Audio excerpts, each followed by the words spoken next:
Hello guys, welcome to today's tutorial. If you're new on this channel, you are welcome. Thank you so much to all our new subscribers. Today we're going to be diving into pattern drafting. We're going to be learning something really easy. We're going to be learning how to make our basic sleeve pattern. And please, if you are yet to subscribe, please subscribe to this channel, turn on your post notification bell to get a notification once we post a new video. Thank you.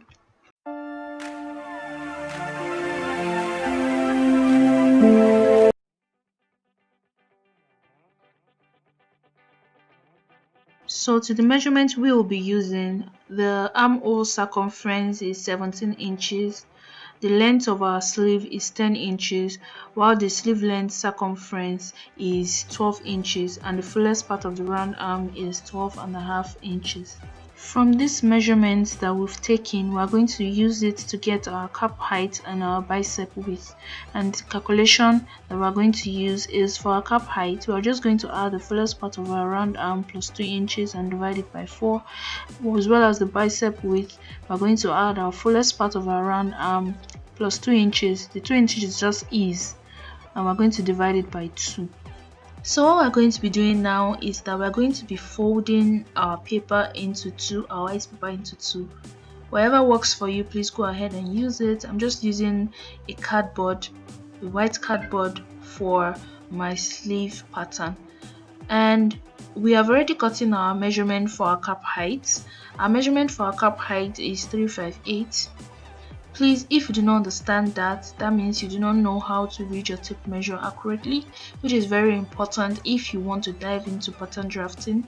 And we have an entire video on that, and the link is in the description box below, so please do well to watch the video. While for our bicep width, we have gotten 7/4. So it's going to be 7/4 we'll be using for our bicep width measurement. So I'm going to be marking my cap height. I'm going to be marking it from that point to the point where my measurement is, which is 358.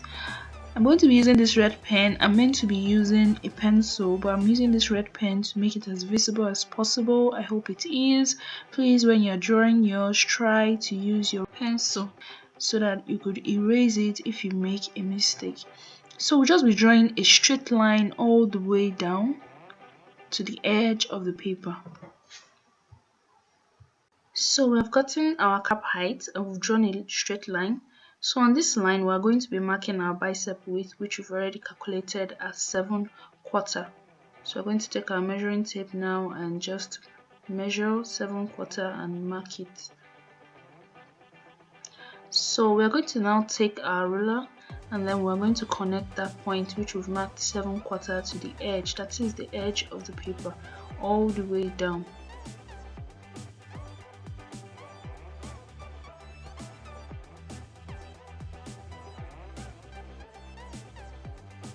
After doing this, the next thing we'll just do is to measure this line that we've just marked from the edge to that point of our 7/4. So we're going to take our tape measure now and measure it, and that gave us exactly 8 inches. So we got 8 inches. So with this 8 inches, we're going to get 8 divided by 3. So using my calculator, I got 2.666. So I'm just going to be using 258 on my measuring tape. So the measurement I've gotten, that is the 258 measurement I've gotten, I'm just going to place it, my measuring tape, on my bicep width, which was the 7/4 that I've got, and mark it on that line which I took to the edge of the paper, and just draw a straight line. Let's say we are squaring the line, so just draw a very straight line, and on that line below we are going to mark 1/2 inch, and above we're going to mark 1/4 inch.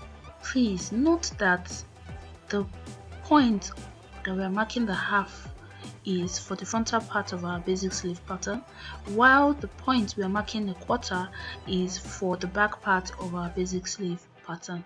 A sleeve has both a frontal part and a back part. So having done that, we are trying to achieve an S like this for our curve, both for the frontal part and the back part. And to understand it, we are trying to give this point some numbers, or let's just use an alphabet. We'll call this bicep width point A.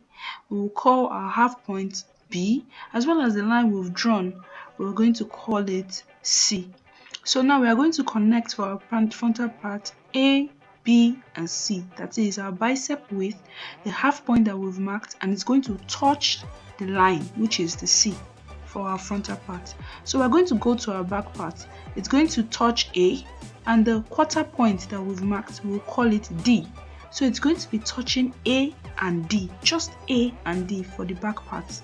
And so we're going to use our curve ruler again to take it all the way from point A, which is our bicep width, and the quarter point which we have marked above. Please don't be too stiff with your curve ruler.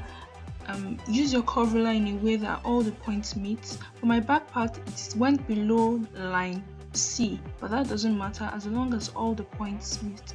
So we're going to go to the upper part now. For the frontal part, we're going to connect from line C all the way to the edge.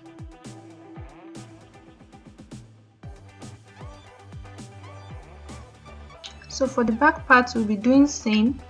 We're just going to use our curve ruler to connect from point D to the upper edge, that is to meet the frontal part that we've already drawn, to give us an inverted S. So we're going to measure the two curves now in order to get our total armhole circumference, and ours is 17 inches. So we're going to measure the back part first all the way to the bicep width measurement, and then we'll measure the frontal part too all the way to the bicep width measurement. So after measuring, we got 818 for the back part. So we're just going to place that 818 at the frontal part and measure all the way to the bicep width measurement. Please note that after measurement, if your armhole circumference is the exact measurement you get, please just add a quarter inch to the side of your bicep width measurement. But if it's less than by just a little, then you can just add what is less than close to your bicep width measurement plus your quarter inch. But if it's exactly your armhole measurement plus a quarter inch after measuring your curves, then there is no need to add anything by the side of a bicep width measurement. So I'm getting 16 3/4, which is less than 17 inches, which I'm meant to get. So it's still something I can overlook, so I'm just going to be adding that quarter inch by the side of my bicep width measurement, as well as the quarter inch I'm meant to add if it was exactly 17 inches, making it half an inch. It can't be ignored. But if yours is outrageous, please just redo your basic sleeve pattern so that you could get it accurately. So I'm just going to be adding half an inch close to my bicep width measurement. So next we'll be taking our sleeve length measurement. The measurement we'll be using is 10 inches, so we're just going to place it at the tip of the paper and go all the way down to 10 inches, and then we're going to take our ruler and draw a straight line. After drawing a straight line, remember that our sleeve length circumference is 12 inches divided by 2 will give us 6, and so we're just going to mark our 6 inches on this line which we have drawn. Then we're going to use our ruler to connect it to that point that is our sleeve length measurement. From the point of our measurement that we've added, quarter inch or whatever allowance that you've added by the side, please just connect it. So we are done now. We have done basically all we need to do. What we're going to do next is to cut out our basic sleeve pattern. And please, while you're cutting, just remember that you're cutting your back part first before you cut your frontal part, so that you don't make that mistake. So cut your back part, you open it up, and then you cut your frontal part of your basic sleeve pattern. And please don't forget to mark out which is your back part and which is your front part by writing it, or however way you feel it will be okay for you, so that while you're placing it on your fabric, you would know where your front part and your back part is. So we are done with our basic sleeve pattern. Thank you so much for watching. I hope this video was helpful one way or the other. If it was, don't forget to like, share and subscribe on your way out, and see you in the next video.